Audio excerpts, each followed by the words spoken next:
इस आदमी ने समुद्र के अंदर एक चौंकाने वाला राज खोज लिया। सामने का दृश्य देखकर वो दंग रह गया। समुद्र की गहराई में बहुत मोटी और भारी लोहे की जंजीरें फैली हुई थीं और ये सिर्फ एक नहीं बल्कि कई जंजीरें थीं। ऐसा लग रहा था मानो किसी बहुत बड़े विशाल जीव को इन जंजीरों से बांधा गया हो। उस आदमी का दिल तेजी से धड़कने लगा। वो जल्दी से पानी की सतह पर तैर कर आया ताकि ऊपर देख सके कि हो क्या रहा है। लेकिन जो नजारा उसने सामने देखा उसने उसकी रूह तक हिला दी। उसने देखा कि करीब 100 मीटर ऊंची एक विशाल लहर उसकी ओर तेजी से आ रही थी। उस घातक पल में उसके पास खड़ा एक छोटा गधा जो उड़ सकता था तुरंत अपने पंख फैलाकर पूरी ताकत से उस आदमी को पानी से बाहर खींच लाया। लहर का सामना करते हुए वो छोटा गधा किसी तरह आदमी को लेकर उड़ गया। जब वो विशाल लहर गुजर गई तो समुद्र फिर से शांत हो गया। लेकिन तभी उसकी नजर फिर उन डरावनी जंजीरों पर गई। उसने देखा कि एक पहाड़ जैसा बड़ा टुकड़ा उन जंजीरों से बंधा हुआ था। पहली नजर में वो किसी तैरते द्वीप जैसा लग रहा था, लेकिन असली हैरानी तब हुई जब उसने देखा कि उस द्वीप की आंखें थीं। वो आंखें इतनी बड़ी थीं कि उनमें दुख और करुणा साफ झलक रही थी। ऐसा लग रहा था जैसे वो आंखें आदमी से मदद की भीख मांग रही हों। आदमी का दिल पिघल गया। उसने ठान लिया कि वो इस बेबस जीव को आजाद करेगा। जब उसने और ध्यान से देखा तो समझ आया कि ये कोई द्वीप नहीं बल्कि एक प्राचीन विशाल व्हेल थी जिसे बेरहमी से लोहे की जंजीरों में बांधा गया था। उस विशाल व्हेल की आंखों से मोतियों जैसे आंसू बह रहे थे।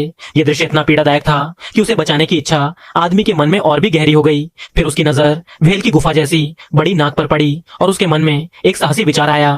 वो तुरंत अपने जादुई गधे की पीठ पर बैठा और सीधे व्हेल की नाक के अंदर चला गया। उसे पता था कि अगर उसकी नाक को हल्का सा गुदगुदाया जाए तो शायद व्हेल छींक दे। उसने गधे से कहा कि अपने पंखों से नाक की दीवारों को हल्के हल्के छुए। जैसे ही पंख हिलने लगे व्हेल की नाक में गुदगुदी बढ़ गई। अब वो खुद को छींकने से रोक नहीं पा रही थी। धीरे धीरे उसने अपना पहाड़ जैसा सिर उठाया। जैसे ही उसका सिर उठा समुद्र का पानी उसकी नाक में भरने लगा और उसी के साथ पुरानी जंग लगी जंजीरें धीरे धीरे टूटने लगी। फिर जैसे ही व्हेल ने सिर पूरी तरह उठाया बाकी सारी जंजीरें भी एक एक कर टूट गईं और फिर एक जबरदस्त छींक के साथ व्हेल ने खुद को पूरी तरह उन जंजीरों से मुक्त कर लिया। आदमी और उड़ने वाला गधा भी समय रहते वहां से दूर हो गए। लेकिन वो गधा कोई साधारण जानवर नहीं था। असल में वो आसमान का देवघोड़ा था जो एक दिन मजे करने धरती पर उतर आया था। उसी दिन उसने एक किसान की गेहूं की फसल बर्बाद कर दी थी और इस आदमी को उसी खेत की रखवाली के लिए लगाया गया था। एक दिन वही जादुई घोड़ा गलती से नदी में गिर गया। इस दयालु आदमी ने रस्सी डालकर उसे बाहर निकाला और पकड़ लिया।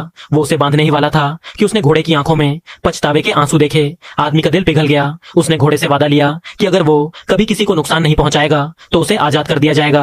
घोड़े ने हामी भर दी और आजाद होकर वो इतना खुश हुआ कि अगले ही दिन उसने उस आदमी को 2 सुंदर घोड़े तोहफे में दिए और खुद बदलकर एक साधारण छोटे गधे का रूप ले लिया। लेकिन उसकी ताकत और जादू वही के वही रहे। अब वो गधा बिजली की रफ्तार से दौड़ सकता था और आसमान में उड़ भी सकता था और तब से वो इस दयालु आदमी का सबसे अच्छा दोस्त बन गया।